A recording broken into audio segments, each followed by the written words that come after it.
appear based on some very kind of understated things they say in the Law of One, that they had quite a vast civilization, that they spread out to many neighboring stars. This is the ancient builder race. They colonized all the neighboring stars in our solar system. Then you have to ask yourself, what in the world could have survived for 2 billion years? Well, it's very fascinating because throughout our solar system, we have what has been referred to by various insiders I've spoken to as a cosmic junkyard. What is the junkyard? It is a collection of crystalline ruins. These ruins are made of a glass-like material, and the material is not glass. It is actually a transparent aluminum. And there have already been alloys of transparent aluminum made by various companies now. And when they stress test these alloys, they find out it's 5 times stronger than bulletproof glass. As our secret space program has apparently gone beyond our solar system with reverse engineered technology similar to what they got in the Roswell crash, which is over 70 years ago now, they found that all of the approximately 54 different stars in our own local group of stars, they're all gravitationally connected. Every one of those stars has planets and moons and satellites with these same crystalline ruins on them. Obelisks, pyramids, domes. Fly by the comets, visit asteroids, visit the moon of Mars. There's a monolith there, a very unusual structure on this object that goes around Mars once in 7 hours.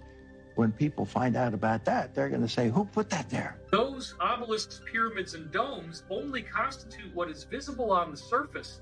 The ancient builder race spent a lot more energy building inside these moons and planets than they did on the surface. We're talking about vast regions that are habitable, where all you really need to do is seal off the door and reintroduce air, and you've now pressurized an environment that can be reoccupied.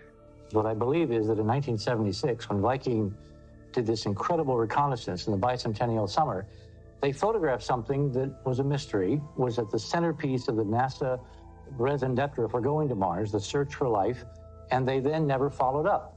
It's a set of pictures, 2 separate sets of frames at 2 different sun angles that show a collection of pyramids, an astounding geometric regularity in this layout. We don't have to prove they're artifacts. All we have to do is provide probable cause to suspect they could be, and then the ethics of science say you got to go and test. When you go back to the original NASA imagery of the Martian surface from 1976, there are 2 frames that really matter. There's 35A76 and there's 70A13. And when you compare what's on these 2 frames, you clearly see you have a city of what obviously look like pyramids, which apparently, again, were emulations of the ancient builder race crystal pyramids that they had found throughout our solar system and beyond. There is a gigantic pyramid estimated to be 1.5 miles wide. And this pyramid is clearly pentagonal, 5-sided. But what is even more fascinating than that, there are 2 of the 5 corners at the top that are narrower than the others. And when you actually look at the pyramid, it is the 5-star human pattern of the human body. You can superimpose the Vitruvian Man on top of what's called the D&M pyramid on Mars, and it precisely fits. What does that mean? That means the 5-sided pyramid on Mars is anthropomorphic. It is a human image. It is a pyramid built in a human image. So believe it or not, pyramids and obelisks have been found on the moon, on Mars, and on other moons and satellites throughout our solar system that are very damaged and very, very old, over 2 billion years old.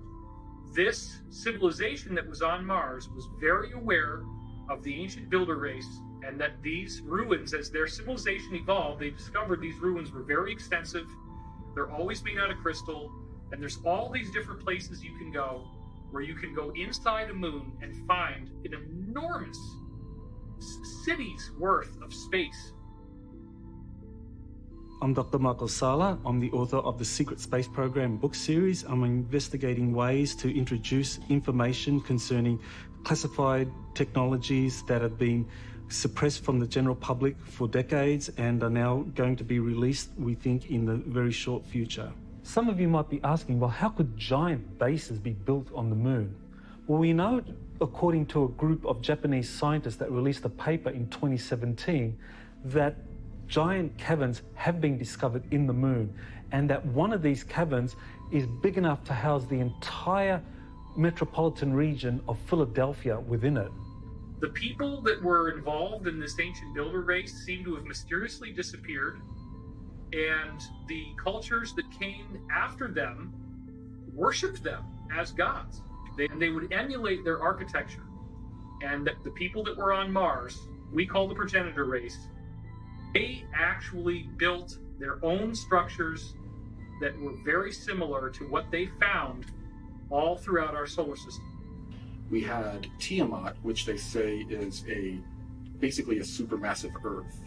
And we had Maldek, which was Mars, much smaller than Earth, but it was behaving as a moon around Tiamat. Two different civilizations had developed, and they were very similar. The beings on Tiamat, they all had these elongated skulls that we've seen in various studies, but they were slightly different. The beings on Tiamat were slightly taller and had different shaped skulls. The beings on Maldek were slightly skinnier and smaller, and again had slightly different skulls, but they were genetically related. They were considered basically cousins, and they had royal families from both sides that were in competition with each other and warred with one another.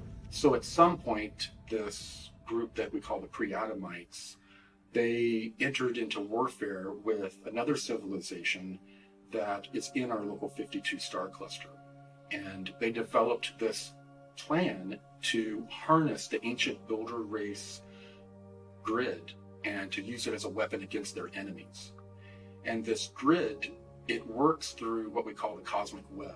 Every star, every planet is connected with an electromagnetic filament.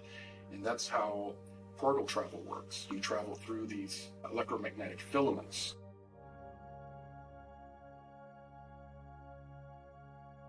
And it's been used by some top scientists.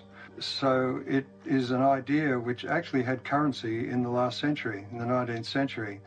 And for those who care to go back into history and look at the major scientific journals of that period, you'll notice that articles on the electrical nature of comets and the possible electrical activity on the sun were topics of discussion. Unfortunately, in the early part of the 20th century, all of that was more or less suppressed. Something that, of course, we're brought up to believe, and that is that gravity is the controlling influence in the universe. It's what causes the planets to orbit around the sun, and the moon around the Earth, and to cause the tides upon the Earth. All of that is true up to a point, but the thing to remember is that basically there is no understanding of gravity. Einstein's theory doesn't explain gravity. It has matter somehow affecting space in a way which is completely unphysical, in other words, warping empty space. There's no explanation as to how this might happen or what it even means. So we have more equations, but without any real meaning. What I'm suggesting is that we don't have an explanation for gravity, and until we do, we will not understand the limitations of that theory. 2017, on my website, I released 2 DIA reference documents that had never been released before. These documents were given to me by Washington, D.C. Beltway insiders, and they wanted me to release them on a certain date.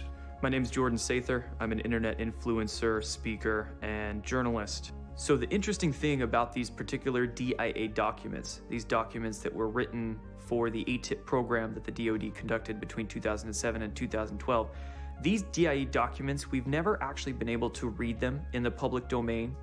What's really interesting is that at the end of 2017, Corey Goode had actually released 2 of these 38 DIA scientific papers to the public in full.